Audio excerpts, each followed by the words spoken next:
गर्मियों के सीज़न में हम ख़वातीन की ये टेंशन ही रहती है कि लंच या डिनर में क्या बनाया जाए। एक तो गर्मी की सब्जियां ही गिनी चुनी होती हैं, ऊपर से ऐसी कि बच्चे तो क्या बड़े भी दूर भागते हैं, ख़ास तौर पर तोरी की सब्ज़ी। बिस्मिल्लाहिर्रहमानिर्रहीम, अस्सलाम वालेकुम। खुश रहें, आबाद रहें, जहाँ भी रहें, हैप्पी रहें और हेल्दी रहें। तो मैं हूँ फ़ाइज़ा और वेलकम करती हूँ आपको चटपटे पकवान में।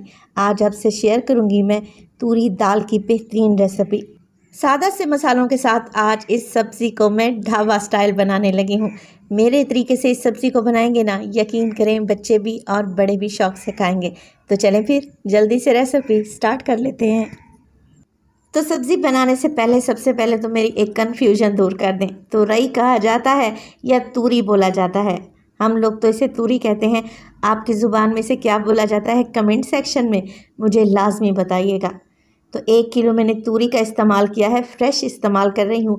और इसके साथ 1 पाव चना की दाल, जिसे मैंने भिगो कर रख दिया था 2 घंटे पहले। दाल अच्छे से फूल चुकी है, नरम हो चुकी है। चलें जी, अब मैं आपको बताती हूँ कि इस रेसिपी में आपने तूरी की कटिंग कैसे करनी है। किसी की पीलर की मदद से आप लोगों ने इसकी स्किन को उतार लेना है। कुछ लोग क्या करते हैं, छुरी की मदद से स्क्रैच करते हैं, यानी कि स्किन को पील नहीं करते। तो आपका जैसे दिल चाहे आप इसकी कटिंग करें। अब राउंड शेप में मैं इसके मोटे मोटे पीस काटूंगी, क्योंकि ये दाल में घुल जाएगी।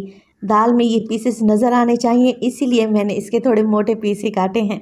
आपको जैसा मुनासिब लगे आप इसकी कटिंग कर लें। चलें जी, दाल बनाने के लिए मैंने एक मिट्टी की हांडी ली है।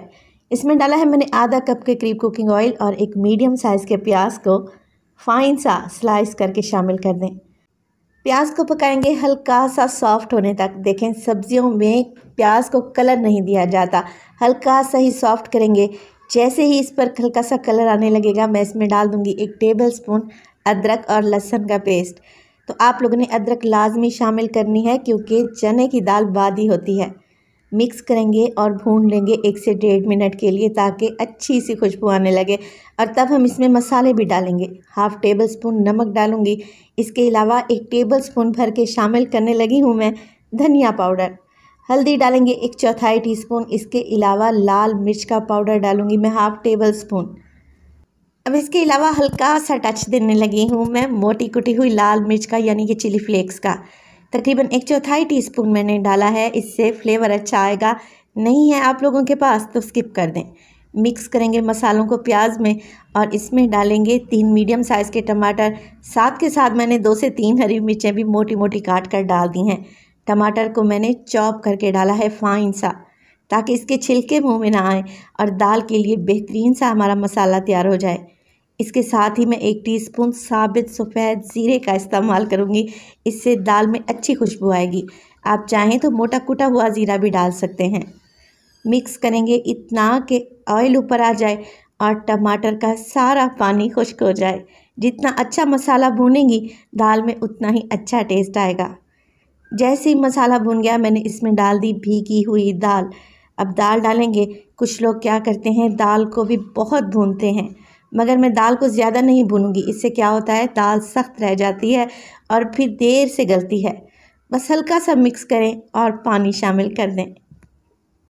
नीम गर्म पानी का इस्तेमाल करेंगे तो ज़्यादा बेहतर होगा, दाल जल्दी गल जाएगी। तो मैंने भी नीम गर्म पानी ही डाला है, तकरीबन 2 कप के बराबर। मिक्स कर दें, कवर लगाकर 15 मिनट के लिए दाल को पकने के लिए छोड़ दें। प्रेशर कुकर का इस्तेमाल कर रहे हैं तो फिर आप लोगों ने 1 कप पानी ही शामिल करना है। 15 मिनट के बाद दाल को चेक कर लेते हैं। और इसी स्टेज पर वीडियो आप लोगों को ज़रा से भी अच्छी लग रही हो, वीडियो को लाइक कर दिया करें और चटपटे पकवान को सब्सक्राइब भी कर लें। आप सब लोगों का बेहद शुक्रिया। दाल देखें गल चुकी है तकरीबन 80% तक। 20% तक अभी भी इसमें कसर बाकी है, वो मैंने जानबूझकर छोड़ी है। वो इसलिए कि जब हम इसमें तुरई डालेंगे, तुरई में अच्छा खासा पानी होता है। तो देखिए, मोटी मोटी तूरी जो काट कर मैंने रखी हुई थी ना, वो शामिल कर दी है। आपको इसकी क्वांटिटी ज़्यादा लग रही होगी, मगर थोड़ी देर बाद आप लोग देखेंगे ये दाल में जैसे घुल सी जाएगी। कवर लगा देंगे 5 मिनट के लिए, और 5 मिनट के बाद आप लोग चेक करें ये कितनी कम रह गई है, क्योंकि इसमें पानी की मिकदार बहुत ज़्यादा होती है। एक क्रीमी टेस्ट बनेगा इसका इंशाल्लाह ताला। मिक्स करते रहें और मज़ीद 5 मिनट के लिए पका लें। तूरी को ज़्यादा नहीं गलाएंगे, बल्कि खड़ा खड़ा सा ही रखेंगे। 1/4 टीस्पून मैंने इसमें डाल दिया है पिसा हुआ गरम मसाला। कवर लगाकर दम वाली फ्लेम पे इसे 10 मिनट के लिए पकने के लिए छोड़ दूंगी। तो 10 मिनट के बाद आप लोग देख रहे हैं तूरी सारी ऊपर आ गई है, यानी कि ये अच्छे से गल चुकी है। इसमें डालेंगे ढेर सारा हरा धनिया और मैं आपको इसकी लुक चेक करवाती हूँ। माशाल्लाह से ग्रेवी वाला ये सालन रोटी चपाती के साथ, पराठे के साथ बहुत ही टेस्टी लगेगा। तो चिकन मटन तो आप लोग खाते ही रहते हैं, मेरे कहने पर इस कम्बिनेशन को ट्राई कीजिएगा। तूरी और चना दाल बहुत ही टेस्टी और क्रीमी रेसिपी है।